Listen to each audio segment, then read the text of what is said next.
wasiirka horumarinta maaliyadda Somaliland Dr. Sacad Cali Shire ayaa maanta furay kulan qiimeyn iyo abaalmarino lagu siinayay waaxyaha dakhliga kastamada iyo cashuuraha bariga. Qiimeynta kulankani ayaa soo socotay 6 biloodkii ugu dambeeyay sanadkii aynu soo dhaafnay ee 2020 waxaana kulankani isugu jiray qiimeynta iyo abaalmarintu uu socon doonaa muddo 2 maalmood ah. Waxaana ka soo qayb galay wasiirka horumarinta maaliyadda Somaliland Dr. Sacad Cali Shire, wasiir ku-xigeenka wasaaradda horumarinta maaliyadda Ibrahim Muuse Salaf, agaasimaha guud ee wasaaradda horumarinta maaliyadda Maxamed Cabdi Gurxan, agaasimo waaxidyada kastamada cashuuraha bariga, xiriirka dadweynaha iyo agaasimaha waaxda dhaqaalaha iyo tirakoobka. Sidoo kale waxa goobta kulankani uu ka dhacayay ku sugnaa dhammaan maamulayaasha kastamada iyo cashuuraha bariga iyo howlwadeenno kale oo ka tirsan wasaaradda horumarinta maaliyadda Somaliland. waxaana ugu horreyn saraakiisha wasaaradda horumarinta maaliyadda ee kulanka goobjooga ka ahaa ay halkaasi ka sheegeen warbixin la xidhiidha waxyaabihii u qabsoomay 6 biloodkii ugu dambeeyay ee sanadkii aynu soo dhaafnay ee 2020 iyadoo sidoo kale goobta ay ka hadleen saraakiil ka socotay hay'adda OBM iyo mas'uuliyiin ka socday shirkadda Sahaltag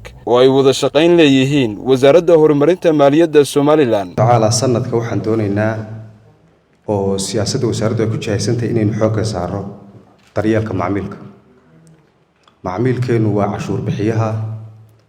waa ka Ilaahay ka soo suurtageliyay inaynu wasaaradda maaliyadda ahaano haybadda qaranka iyo jiritaanka dawladnimadu inay jirto. Marka inaynu soo fahansanaano, inaynu wacyigeena kor u qaadno, inaynu u dhibarsanaano, inaynu u dabacsanaano sanadka maanta ee waxaan bilownay 40kii koowaad ee sarkaal oo lagu tababaraya daryeelka macmiilka ayaa khamiistii loo soo xiray. waan ku sii daadegi doonaa saraakiisha oo idinka oo ah madaxdii iyo howlwadeennadiina goobaha dakhliga ayaa insha Allah tacaala tababarada sii gaarsiin doonaa. kulan howleedkani wasiir waxa uu daba socdaa kulan howleedkii 6 bilood hore ee sanadka kaasoo aynu ku qiimeynay waaxaha dakhliga ee gobolada. kana waxa uu ku saabsan yahay 6 bilood ee sanadka inagoo oo bishii 6 bilood hore kala qaadanay 2 waajibaad marka laga hadlayo kastamada. ka koobaad oo ahaa dakhliga iyo ka labaad oo ahaa reformka. sideedaba kastamadu 3 shay baa ugu muhiimsan waxyaabaha ay ka shaqeeyaan. qaybta koobaad waa inay dakhli ururiyaan, qaybta labaadna waa inay u fududeeyaan ganacsatada adeegga ay u hayaan iyo inay ilaaliyaan bulshada.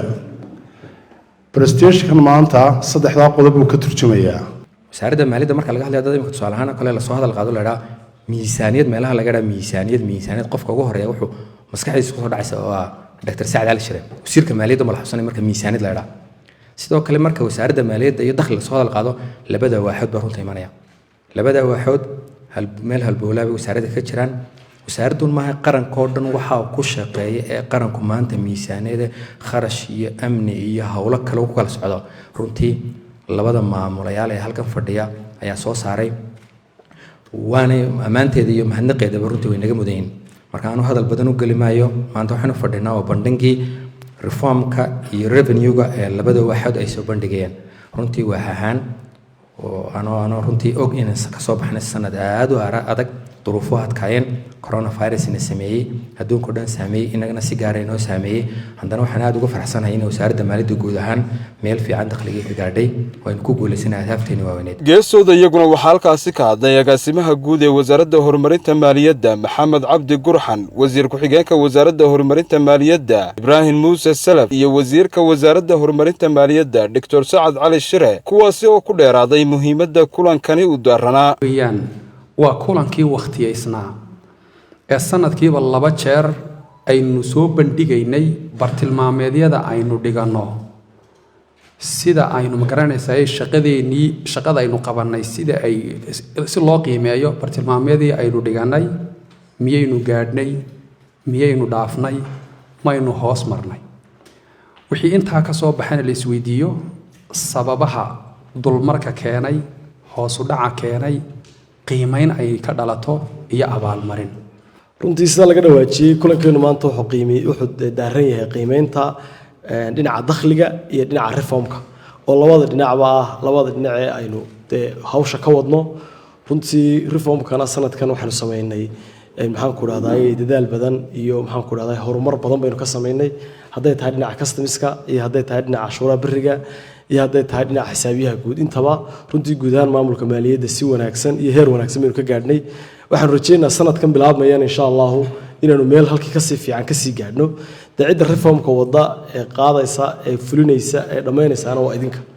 markaynu isla qaadano cidda fulinaysa waa idinka kolka waxaan idinku dardaaraynaa oon idinku bogaadinaynaa inaad hawsha wanaagsan ee wacan ay haysaan ee qaranka lafdhabarka u tihiin annagoo dareensan duruufaha idinku gadaaman iyo goobaha aad joogtaan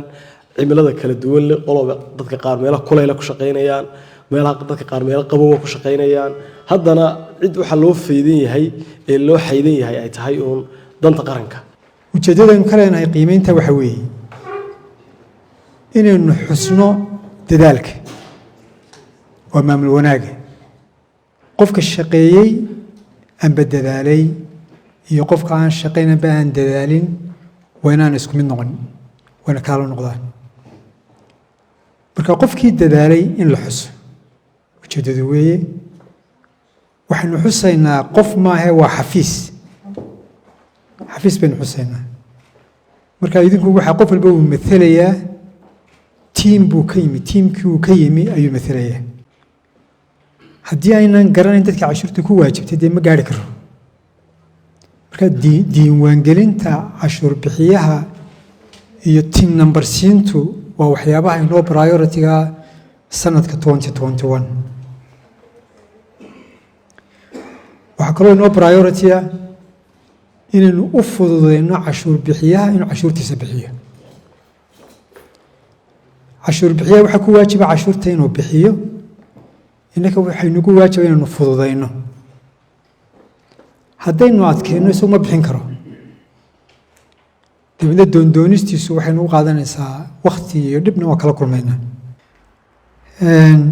waxaa kaloo inoo mudan waan doonaya runtii sanadkan iyo laftigeeda waaynu bilownay inaynu laakiin ku dadaallo inaan diiwaan gelino hantida qaranka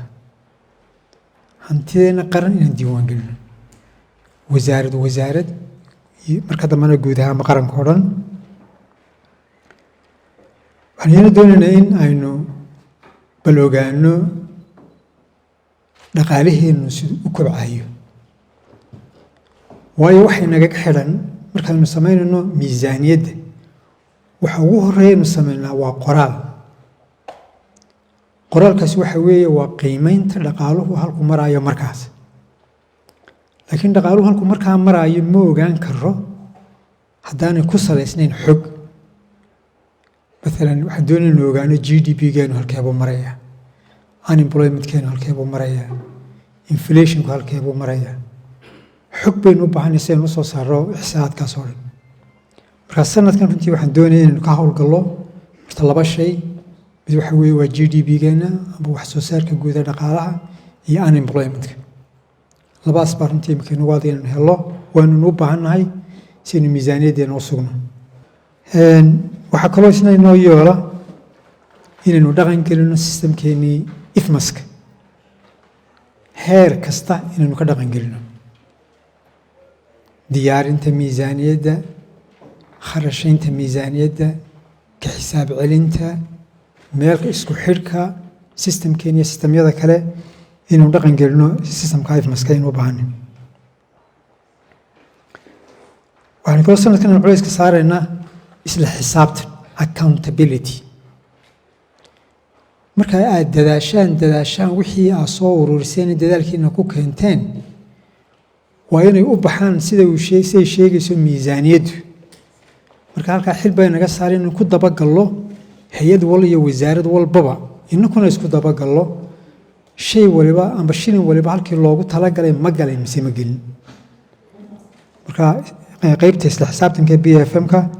ayaynu xoojinaynaa maxamed cumar daariq RTN Hargeysa